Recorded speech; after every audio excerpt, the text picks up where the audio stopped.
Alright, Bruchim Abayim. Essentially, good Erev Shabbos, everybody. It's early Leil Shishi. And at our Mishmar on Leil Shishi, we don't serve cholent, we don't serve pizza, but we do serve Torah here on YouTube because it would be kind of hard to get that food out through, through those interwebs. So let's learn a shtickle Kedushas Levi. Levi Yitzchuk and Sur Sosha Mi Berditchev, Sur Chusi Galan Gosalin. Vayera Elov Hashem Elornei Mamre.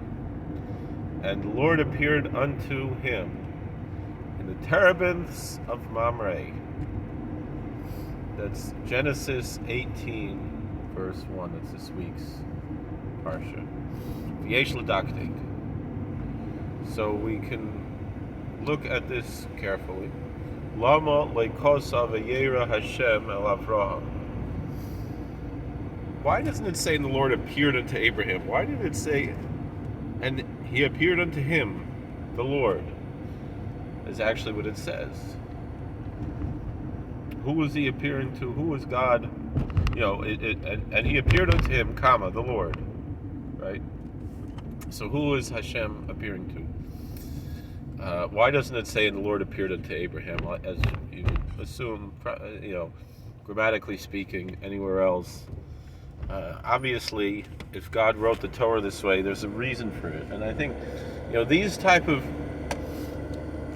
grammatical issues in the Torah, to me, are among the strongest apologetic arguments to show that the Torah is divine and that there is a depth to the Torah that is absent from any other text in the world. That there are things that would seem to us to be wrong, and there's a reason why they are actually right.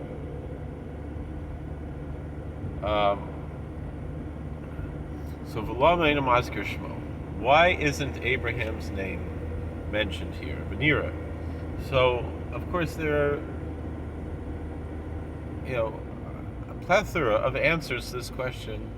We're going to discuss here the answer that the Kedushas Levi gives. Vayera, and it appears like this: Ki Habar Baruch Hu mashpia shef'a l'vruav. The blessed Creator pours down His influence, His blessing, onto His creatures, onto His creations. V'yesh shef'a asher lo yitzimtzim ad ayin olamos. There is now that influence, that downpouring of blessing, that abundance exists already in the supernal realms, in the sense of where it is not yet constricted into the worlds. V'hinei, meaning that it's in the potential, and in order to become from the potential to the actual, it has to be constricted and limited in order to exist in this realm that is a limited and constricted realm. V'hinei, and not only that, but the realms above that are also limited and constricted, albeit less than this realm, in order to reach this realm. Or else, now it's not that it's impossible for that blessing to come down directly, but rather the other way around. This world would not be able to withstand a limitless, endless light that is not filtered for this world. V'hinei. So behold, Hashef asher hi mitzumtzum ba'olamis hu ba'oisius. How does it come down? What's the mechanism for this blessing from God to come and to be revealed and in this world and in all the worlds, all the multiverse? The way that we would explain that in the way that we can understand as human beings, is the letters of words. So, for example, there's the world of the seraphim. Seraphim, we know the word, but if you, one thing people should recognize is that anywhere else in the Bible, except for Isaiah 6 in the Hebrew Bible, where you have the word seraphim, it always means some sort of a reptile, like a snake, or a dragon. And the flying dragons mentioned in Isaiah, elsewhere in Isaiah, in the book of Numbers, there it's talking about snakes, venomous snakes. And when we're talking about angels that are called seraphim, those are angels that actually have the form of dragons. How they appear is basically the Chinese dragons, the Oriental Asian dragons, which are angelic beings in their tradition. That is the appearance of these beings, of these angels. So Olam Hasrafim, so there's the world of these dragon angels, and Tzimtzum U'Ois Yisrafim. So the constriction through which God created these beings is through the letters of the word Seraphim. And that's how God created all the worlds, through the words, the letters of the words of each of the worlds. Specifically in the sacred Hebrew language, biblical Hebrew. And so too, this world also comes down. Everything comes down according to the letters of the word. That's how do you spell the name of the word? Hainu Avram, Hashefa Mitzumtzum Avram. So if God is giving a blessing to Abraham, it comes through his name, Abraham.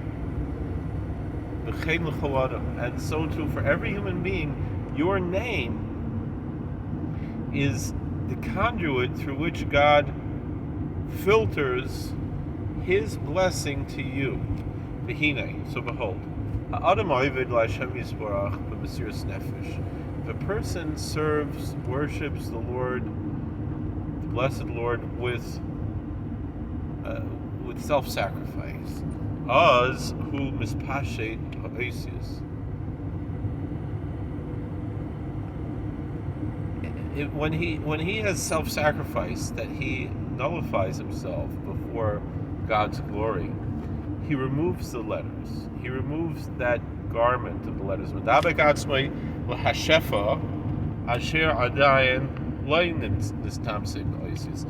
then he doesn't need that intermediary.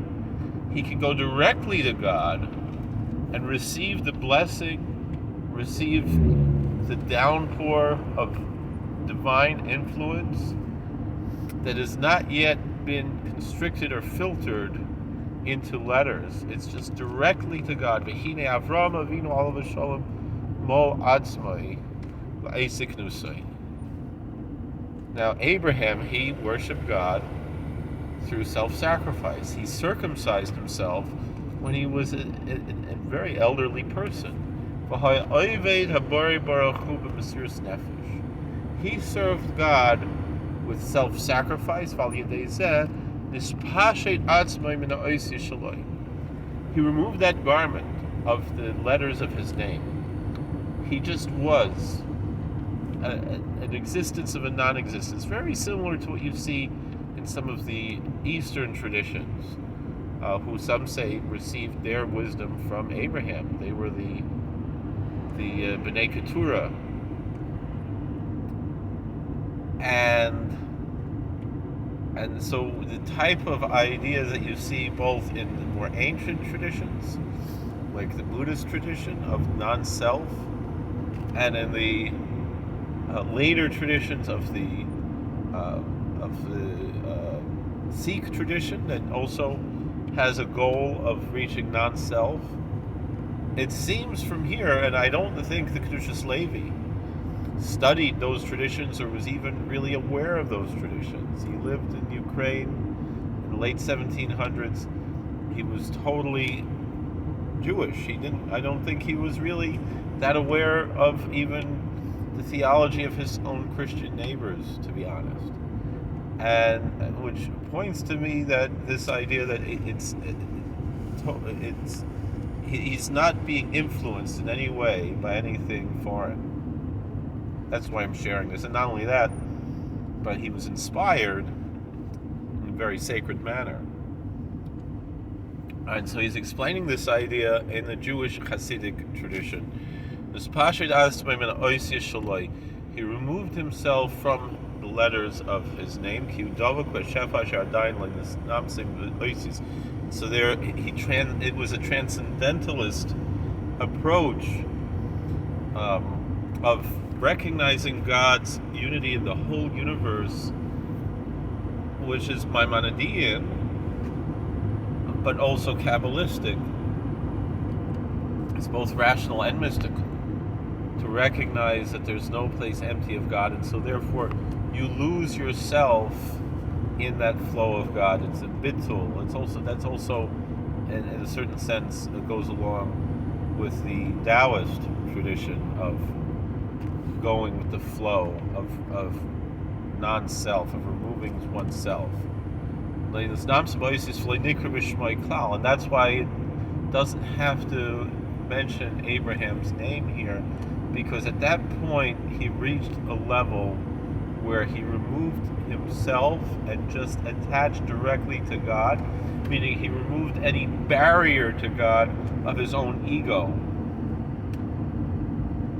And so to the point where he didn't even have a name. V'zehu Vayera Elav Hashem, and that's why it simply says that God appeared to him, and it didn't say who God appeared to. It was just him. Shaloi Nikra B'Shmai Klal, because his name, he was not called by his name at all. He was totally removed from his own ego and totally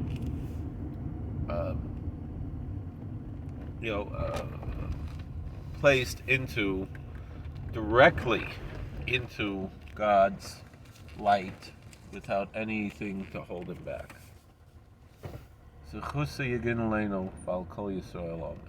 Thank you for watching. Please like, share, and subscribe, comment, and we'll see you later. How do I turn this thing off?